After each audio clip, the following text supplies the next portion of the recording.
আমি একটি গল্প বলার জন্য এই 1 মিনিট সময় চেয়ে নিলাম আপনার কাছে। আমাদের এই সংসদটিকে কেউ বলে থাকেন জুলাইয়ের সংসদ, কেউ বলেন এটি গুম, আয়নাঘর, নির্বাসন থেকে ফিরে আসা মানুষদের সংসদ। আমি গর্বিত এই সংসদের অংশ হতে পেরে।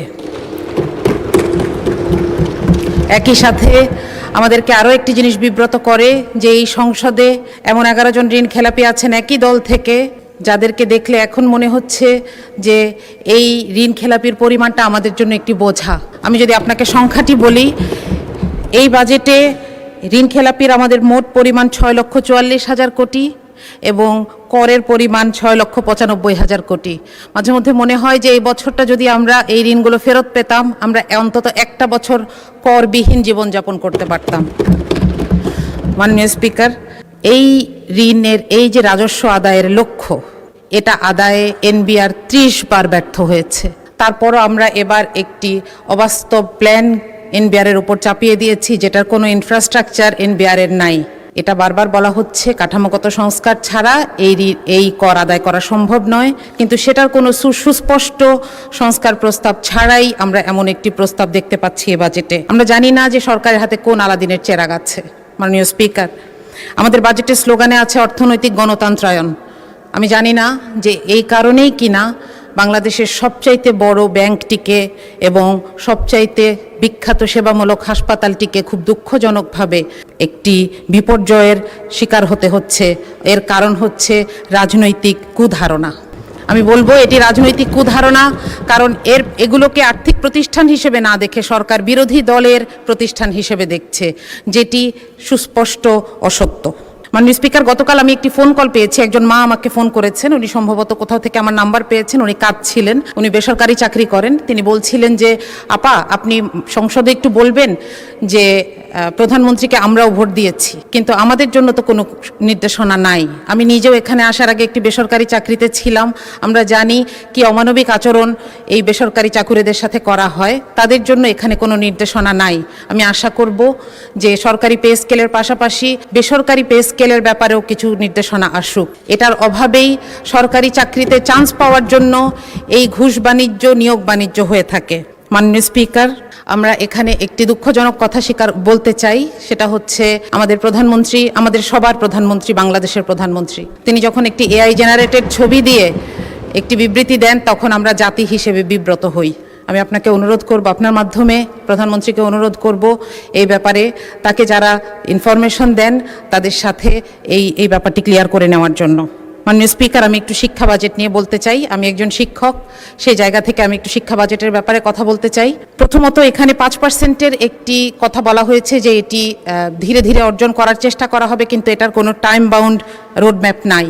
দ্বিতীয়ত, আমাদের সমস্যা কিন্তু বরাদ্দে নয়, আমাদের সমস্যা হচ্ছে সক্ষমতায়। আমরা গত বছরের সম্পূরক বাজেট দেখছি, যেখানে 100 টাকা বরাদ্দ ছিল, আমরা হয়তো 97 টাকা খরচ করতে পেরেছি, কিন্তু তারপরেও আমরা আগামী বছর কেন 110 টাকা খরচ করার পরিকল্পনা নিয়েছি, এটা আমার কাছে পরিষ্কার নয়। এখানে কিছু ভুতুরে বরাদ্দ আছে। শিক্ষা মন্ত্রণালয়ের 3টি অংশ মিলে যে বাজেট, সেখানে 14,000 কোটি টাকা বাড়তি চাওয়া হয়েছে। আমরা জানি না এই গ্যাপটা কি দিয়ে পূরণ হবে, অর্থাৎ এই টাকাটি কোথায় খরচ হবে। বাংলাদেশে কওমি শিক্ষার মতন একটি ঐতিহ্যবাহী ধারা নিয়ে বাজেটে কোনো নির্দেশনা নাই।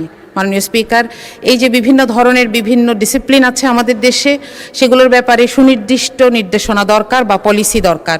যেমন আমাদের বিশ্ববিদ্যালয়গুলোকে বলা দরকার তারা যেন স্বায়ত্তশাসিত হয় এবং নিজেদের পয়সা নিজেরা জোগাড় করে। এটা কোত্থেকে জোগাড় করবে? তাদের গবেষণার মাধ্যমে, মানুষের সমস্যা সমাধানের মাধ্যমে জোগাড় করে, যেভাবে সারা পৃথিবীর বড় বড় ভার্সিটিগুলো চলছে। আমাদের যদি এখানে আমরা বলি যে আলিয়া মাদ্রাসাকে বলি যে আপনারা মান উন্নয়ন করেন, আমরা আপনাদেরকে এমপিওভুক্ত শিক্ষা প্রতিষ্ঠানগুলোর সমান পয়সা দিব। আমরা যদি বলি যে জাতীয় বিশ্ববিদ্যালয়কে বলি আপনারা এমপ্লয়মেন্ট তৈরি করেন, আপনাদেরকে আমরা ভর্তুকি দিব কিংবা আপনাদেরকে আমরা বরাদ্দ দিব। এভাবে তাদের সামনে সুনির্দিষ্ট লক্ষ্য ঠিক করে দেওয়া প্রয়োজন, মাননীয় স্পিকার। সুতরাং এইখানে শিক্ষা বাজেটে বিশেষ করে আমাদের আরও বেশি স্পেসিফিক এবং বিস্তারিত বাজেটের নির্দেশনা প্রয়োজন। সবশেষে একটি সংখ্যা বলছি যে পরিচালন ব্যয় যদিও বলা হচ্ছে যে এবার পার্সেন্টেজে কমেছে, কিন্তু বাজেটের সাইজ যেহেতু বড়, তাহলে আগের বছরের থেকে প্রায় 6,22,000 কোটি টাকা বেশি পরিচালন ব্যয় নিয়ে এই বাজেটটি আমাদের সামনে পেশ করা হয়েছে। তো এটার ব্যাপারে আসলে এই স্ট্যাটিস্টিক্সগুলোর ব্যাপারে সততা দরকার ছিল, যে পার্সেন্টেজের ক্ষেত্রে কমানো হলেও আসলে এটা টাকার অঙ্কে বেশি। মাননীয় স্পিকার, বাজেট আসলে একটা দেশের মানুষের এবং সরকারের সাথে একটি সামাজিক চুক্তি, সুতরাং এখানে বাস্তবসম্মত, জবাবদিহিমূলক এবং প্রাতিষ্ঠানিক সক্ষমতা প্রয়োজন। মাননীয় স্পিকার, আমি আপনার কাছে আর 1 মিনিট প্রার্থনা করছি। আমি একটি গল্প বলার জন্য এই 1 মিনিট সময় চেয়ে নিলাম আপনার কাছে। সেটা হচ্ছে, একজন দেশের অর্থমন্ত্রী মিস্টার এক্স যেদিন প্রথম অফিস করলেন, তিনি দেখলেন তার টেবিলে 3টা খাম, তিনি এবং উপরে লেখা কোনো সমস্যায় পড়লে এই খামটি খুলবেন।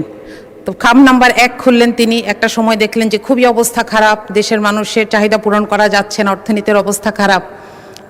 তিনি খাম খুলে দেখলেন লেখা, আগের সরকারকে দায় দিয়ে দিন, এবং তিনি সেটা করলেন। দেখলেন যে সব সমস্যা মোটামুটি একটু মানুষ একটু বুঝেছে। আরও কিছুদিন পরে যখন আবার সমস্যা এরকম বেড়েছে, তিনি দ্বিতীয় খামটা খুললেন, সেখানে লেখা যে বিরোধী দলকে দায় দিয়ে দিন। তো তিনি বিরোধী দলকে দায় দিলেন।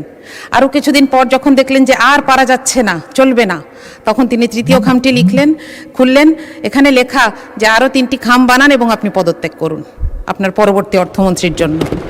মাননীয় স্পিকার, সরকারের অংশ হিসেবে আমরা চাই না এই বাজেট আমাদের ব্যর্থতার দলিল হোক। আমরা চাই এই বাজেট বাস্তবায়ন হোক।